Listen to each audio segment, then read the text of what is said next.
अध्याय 2 शुरू करने से पहले एक कविता सॉन्ग्स ऑफ सोलोमन से। रात के समय अपने बिस्तर पर मैंने उसे ढूंढा जिसे मेरी आत्मा प्रेम करती है। मैंने उसे पाया जिसे मेरी आत्मा प्रेम करती है। मैंने उसे थाम लिया और उसे छोड़ने से इनकार कर दिया जब तक मैं उसे अपनी माँ के घर उस कक्ष तक नहीं ले गई जहां से मुझे जन्म मिला था।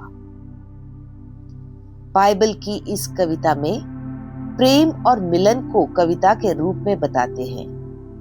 अब इसी कविता को नेविल एक बिल्कुल नए स्तर पर ले जाते हैं।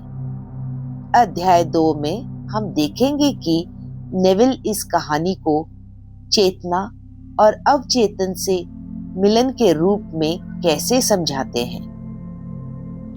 Feeling is the secret. अध्याय 2 निद्रा। निद्रा वो अवस्था जिसमें हम अपनी जिंदगी का 1/3 हिस्सा बिताते हैं। असल में अवचेतन मन का दरवाजा है। इसलिए अब हम निद्रा पर ध्यान देंगे, क्योंकि जो बाकी 2/3 हिस्सा हम जागते हुए जीते हैं वो डिसाइड होता है इस बात से कि हम निद्रा को कितनी समझ और इज्जत देते हैं। जब हम जान जाते हैं कि निद्रा हमें क्या देने आया है, तो हर रात हम उसके पास ऐसे जाते हैं जैसे किसी अपने से मिलने का वक्त हो, जैसे किसी प्रेमी से मिलने जा रहे हो। बाइबल के शब्द हैं, सपने में रात की दृष्टि में जब गहरी निद्रा मनुष्य पर आती है, तब ईश्वर उनके कान खोलता है और उनके अंदर अपना संदेश मोहर देता है। जॉब 33। निद्रा और प्रार्थना दोनों ही एक जैसे अवस्था है। दोनों में मनुष्य अवचेतन मन में प्रवेश करता है और जो इंप्रेशंस हम सोते वक्त देते हैं वो हमारी सबसे गहरी भावना के रूप में होते हैं, ताकि वो बाद में हमें दिखा सके हम कौन हैं। जैसे स्वर्ग में वैसे ही धरती पर। नेविल बताते हैं, इसका मतलब जैसे अवचेतन मन में वैसे ही बाहर की दुनिया में। जो कुछ आप अपनी चेतना में लेकर सोते हैं वही डिसाइड करता है आपके जागते हुए जीवन का अनुभव। इसलिए सोने से पहले का पल सिर्फ थकान का अंत नहीं, वो सृष्टि का शुरुआत है। आपके लक्ष्य की प्राप्ति में आपको कोई भी चीज नहीं रोकती, सिवाय इसके कि आप ये अनुभव नहीं करते कि आप पहले से ही वही हैं जो आप बनना चाहते हैं, या आपके पास पहले से ही वो वस्तु है जिसकी आप कामना करते हैं। आपका अवचेतन मन आपकी इच्छाओं को तभी रूप देता है जब आप ये अनुभव करते हैं कि आपकी इच्छा पूरी हो चुकी है। निद्रा की अवचेतन अवस्था अवचेतन मन का स्वाभाविक अवस्था है, क्योंकि सभी वस्तुएं आपके भीतर से ही उत्पन्न होती है और आपकी स्वयं की प्रतिधारणा ही ये निर्धारित करती है कि आपके जीवन में क्या प्रकट होगा। इसलिए सोने से पहले आपको सदैव अपनी इच्छा की पूर्ति का अनुभव करना चाहिए और अपने भीतर की गहराई से वह नहीं निकाले जाते हैं जो आप चाहते हैं। आप सदैव वही बाहर लाते हैं जो आप हैं, और आप वही हैं जो आप स्वयं को अनुभव करते हैं, जो आप दूसरों के विषय में सत्य मानते हैं। अतः किसी इच्छा को साकार करने के लिए उसे होने, पाने या देखने की अनुभव में बदलना आवश्यक है। ये तब संभव होता है जब आप अपनी इच्छा की पूर्ति का भाव धारण करते हैं। प्रश्न: यदि मेरी इच्छा पूरी हो जाए तो कैसे अनुभव करूंगा या करूंगी? इसके उत्तर में जो भावना उत्पन्न होती है, वही भावना आपका संपूर्ण ध्यान अपने में समेट ले और आपको निद्रा में ले जाए। आपको सोने से पहले इस अवस्था की चेतना में होना चाहिए जिसे आप पाना या बनाना चाहते हैं। एक बार जब मनुष्य सो जाता है तो उसके पास चैन की कोई स्वतंत्रता नहीं रहती। उसकी पूरी नींद उसकी अंतिम जागृत आत्मधारणा द्वारा नियंत्रित होती है। इसलिए आवश्यक है कि सोने से पहले मनुष्य सदा उपलब्धि और संतोष की भावना धारण करे। गीत और कृतज्ञता के साथ मेरे सामने आओ। Psalm 95:2।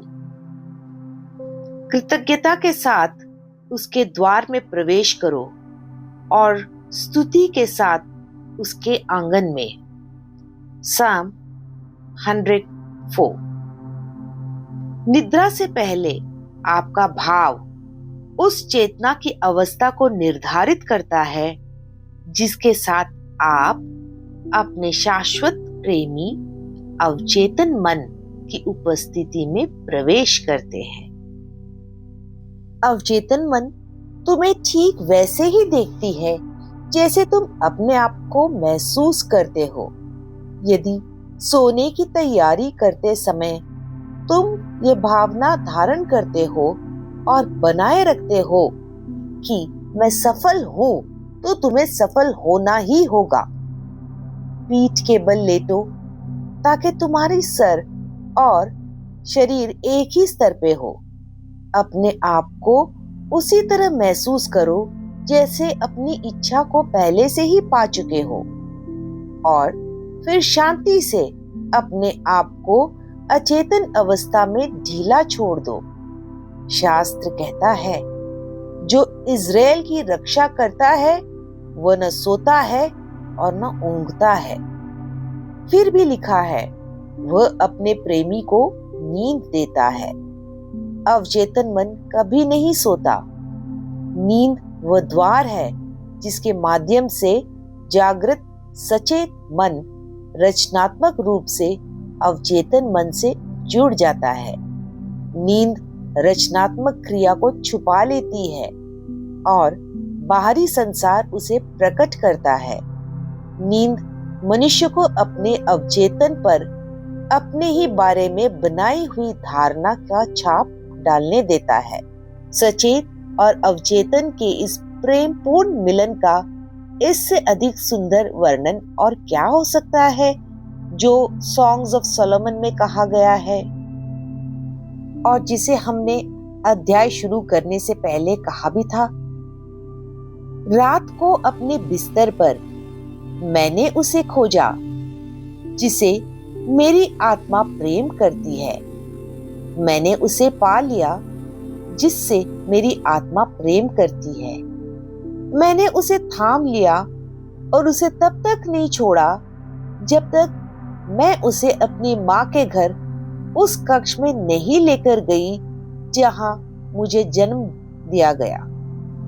नेविल इस कविता को सीधे शब्दों में एक्सप्लेन नहीं करते, लेकिन उनके सिद्धांत से ये स्पष्ट होता है कि ये खोजना और पाना हमारे अपने मन के अंदर होता है। प्रेमिका हमारा कॉन्शियस माइंड, जागृत चेतना। प्रेमी बिलवड तुम्हारी पूरी हुई इच्छा या डिजायर्ड स्टेट। तो नेविल के लेंस में तुम या कॉन्शियस माइंड अपनी पूरी इच्छा की फीलिंग को ढूंढते हो रात में, बेड पर, निद्रा के समय। चलिए अब सेकंड अध्याय को कंटिन्यू करते हैं। नेविल कहते हैं, सोने की तैयारी करते समय तुम स्वयं को पूरी तरह उस अवस्था में महसूस करो जिसमें तुम्हारी इच्छा पूरी हो चुकी है। और फिर शांति से अचेतन अवस्था में चले जाओ। तुम्हारी पूरी हो चुकी इच्छा ही वही है जिसे तुम खोज रहे हो। रात को अपने बिस्तर पर तुम उस पूर्ण हुई इच्छा की भावना को खोजते हो ताकि उसे अपने साथ उस कक्ष में ले जा सको जिसने तुम्हें रूप दिया, अर्थात नींद या अवचेतन में, ताकि यह इच्छा भी रूप धारण कर सके।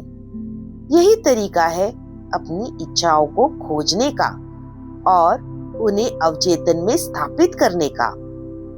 अपने आप को उस अवस्था में महसूस करो जिसमें इच्छा पूरी हो चुकी हो और फिर शांति से सो जाओ।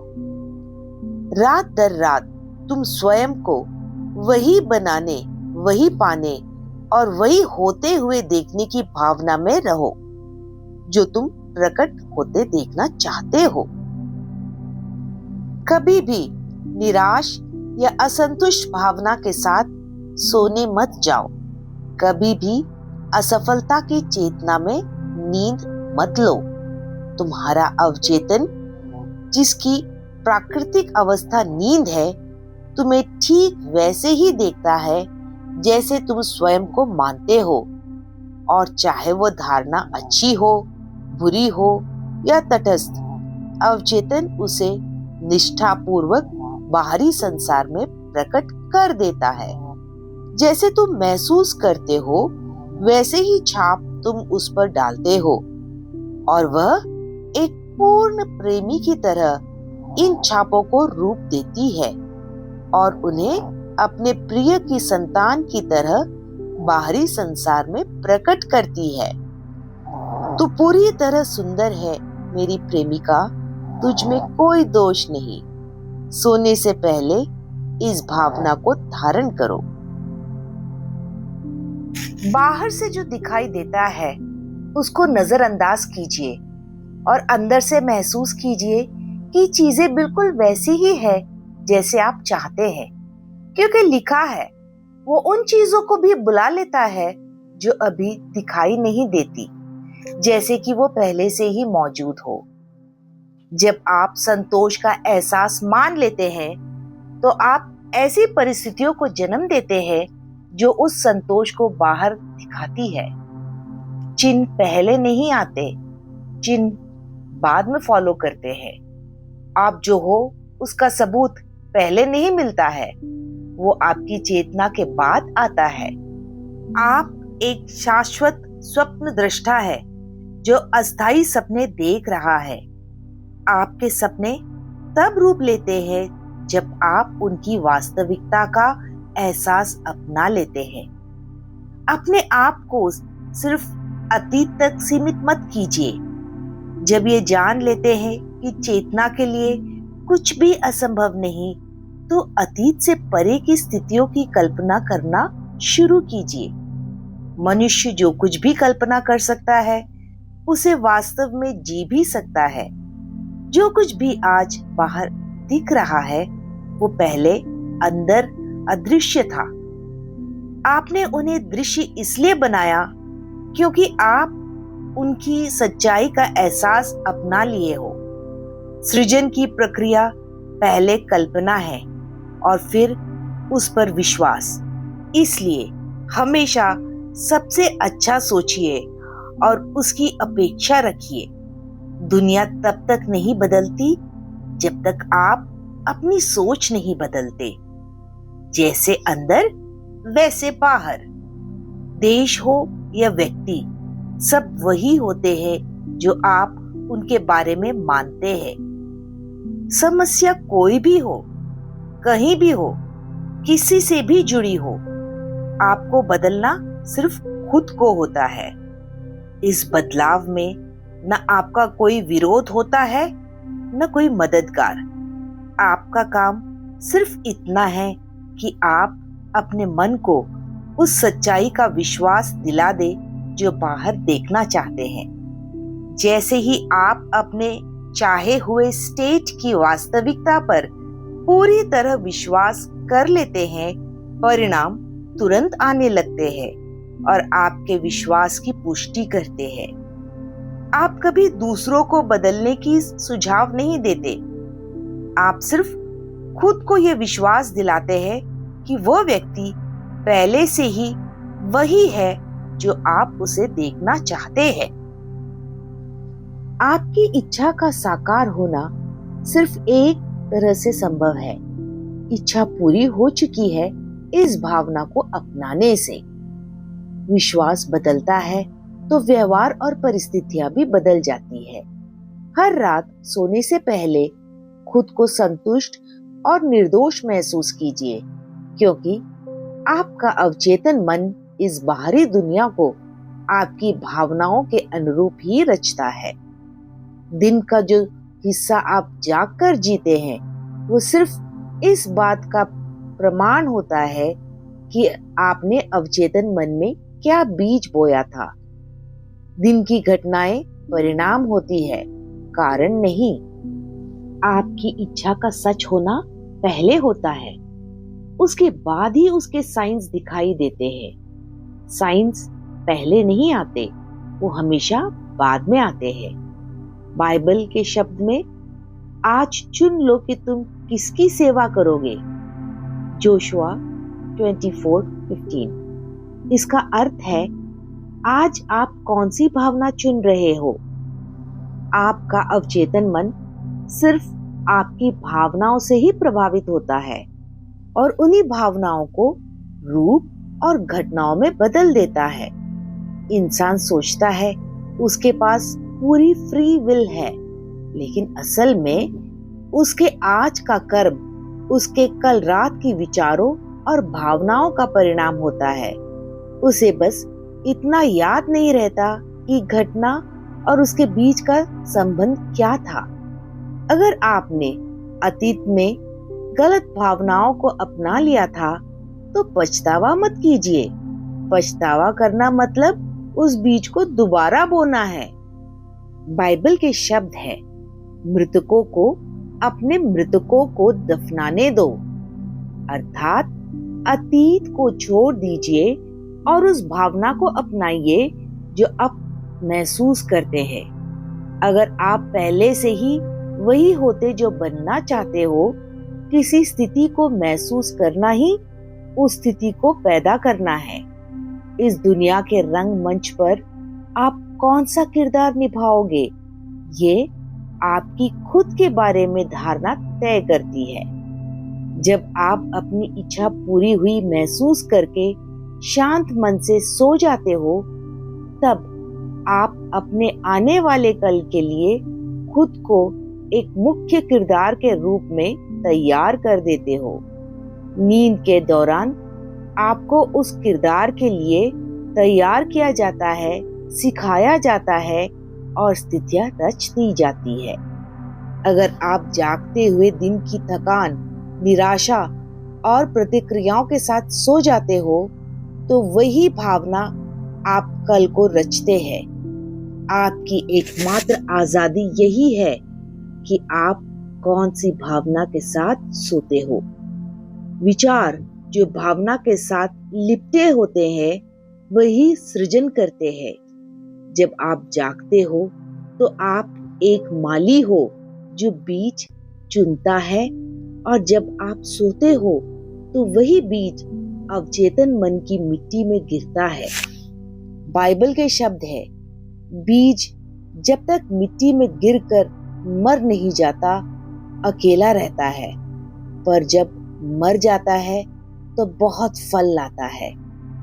नींद स्वर्ग का दरवाजा है जो आप भावना के रूप में ले जाते हो, उसे ही आप घटना के रूप में बाहर लाते हो।